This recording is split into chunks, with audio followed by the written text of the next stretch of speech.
Hello hello hello प्यारे बच्चों। तो कैसे हो आप सभी।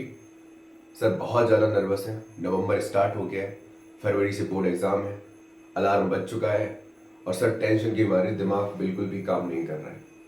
वही रोज का सर, पढ़ने बैठते हैं, शाम को फॉर्मूला याद करते हैं, शाम को क्वेश्चन लगाते हैं, सुबह भूल जाते हैं। ये परेशानी हर बच्चे की है। एक स्टूडेंट होना सच में कोई आम बात नहीं है। आप कितनी सारी चीजों से जूझ रहे होते हैं, अंदर बाहर, फैमिली, दोस्त, गर्लफ्रेंड, बॉयफ्रेंड, हजारों चीजें आपके दिमाग में चलती हैं। और उससे भी ज्यादा कि हाँ सर मुझे वेल स्कोर करना है, मुझे इतने मार्क्स लेके आने हैं सर। कभी कभी आप पढ़ने का प्रयत्न करते हो, कभी कभी मन करता है कि हाँ पढ़ने बैठ जाए, फिर सामने क्वेश्चन देखते हो, क्वेश्चन लेवल से बाहर का होता है और आप सॉल्व नहीं कर पाते हो, फिर दिमाग में चिड़चिड़ापन आ जाता है। किससे पूछे जाके कि सर ये न्यूमेरिकल कैसे होगा, कौन फ्रेंड बताएगा कि मेरा ये कॉन्सेप्ट क्लियर नहीं है, फिजिक्स समझ में ही नहीं आ रही है सर, केमिस्ट्री भी समझ में नहीं आ रही। पढ़ने बैठते हैं, उसके बाद कुछ भी याद नहीं रहता है। एक सिंपल सा साधारण सा मंत्र मैं आपको सिर्फ इतना ही कहना चाहूंगा, प्रैक्टिस मोर एंड मोर। बगल वाला 4 नंबर का क्वेश्चन 2 मिनट में कर रहा है, तुम्हें 2 नंबर के क्वेश्चन में 5 मिनट लग रहे हैं, कोई दिक्कत नहीं है। अपने अप्रोच को ठीक करो। अप्रोच को ठीक करने का मतलब समझ रहे हो, अपने आप से, अंदर से आपको कमी नहीं करनी चाहिए कि हाँ मैं नहीं कर पा रहा, मुझसे हो नहीं पा रहा, मैं पढ़ तो रहा हूं लेकिन दिमाग में कुछ घुस ही नहीं रहा है, क्वेश्चन ही नहीं बनने। अभी कुछ नहीं करना, अभी बस लगे रहो, लगे रहो, लगे रहो, लगे रहो, लगे रहो। एकदम से चुटकी बजेगी, दिमाग का ताला खुलेगा और तुम वो हर क्वेश्चन, हर कॉन्सेप्ट, हर तरीके से तोड़ मरोड़ के सॉल्व करना स्टार्ट कर दोगे। अभी तुम्हारे लिए बड़ी समस्या है, मैं मानता हूं।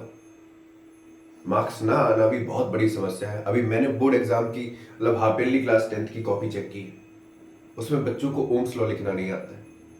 तो मैं कैसे कहता हूं कि वो न्यूमेरिकल सही से सॉल्व कर लेगा, नहीं कर पाएगा ना।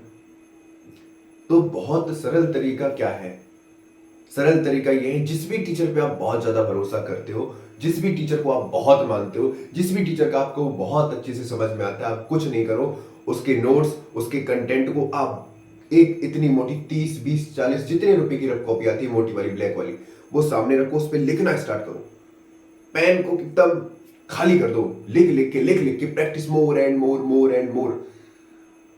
एनसीईआरटी नहीं पढ़ पा रहे हो, मैं मानता हूं कभी कभी नहीं होता है, बुक से नहीं पढ़ पा रहे, सैंपल पेपर के क्वेश्चंस नहीं लग रहे, हमारा मन नहीं कर रहा, हमारा मन कर रहा है पहले हल्का हल्का पढ़ ले। तो हल्का हल्का पढ़ने से बेहतर है कि जिस भी टीचर को आपको लगता है कि ये टीचर बहुत अच्छा है, ऑनलाइन ऑफलाइन जैसा भी लगे, आप उसको फॉलो करो, उनके नोट्स को फॉलो करो, उन्हीं नोट्स को बार बार प्रैक्टिस करो। क्योंकि क्वेश्चन जब बोर्ड एग्जाम में आएगा तो बहुत ही आईआईटी लेवल या नीट लेवल का नहीं आएगा, नॉर्मली क्वेश्चन होगा जो सैंपल पेपर में मिलता है। अभी वो नॉर्मल आपको क्यों नहीं लग रहा है, क्यों? क्योंकि आपने प्रैक्टिस नहीं की है, सिंपल सा है।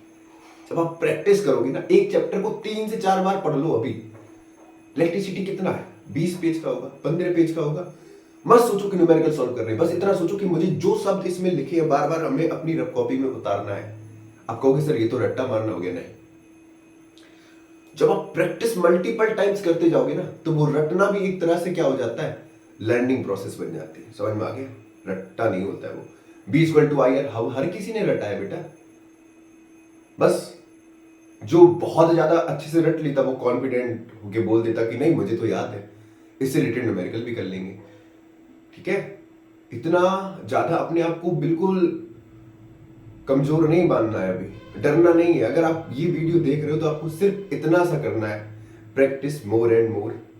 आसपास के बच्चों पे ध्यान ना दो, एक अच्छा वैल्यूएबल कंटेंट, नोट्स, जो कुछ भी आपको समझ में आ रहा है वो अपने आंखों के सामने रखो।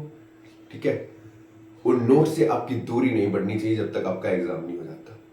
बस लगे रहो, लगे रहो, लगे रहो और आप एक दिन दहाड़ के आओगे, ये मेरा भरोसा है।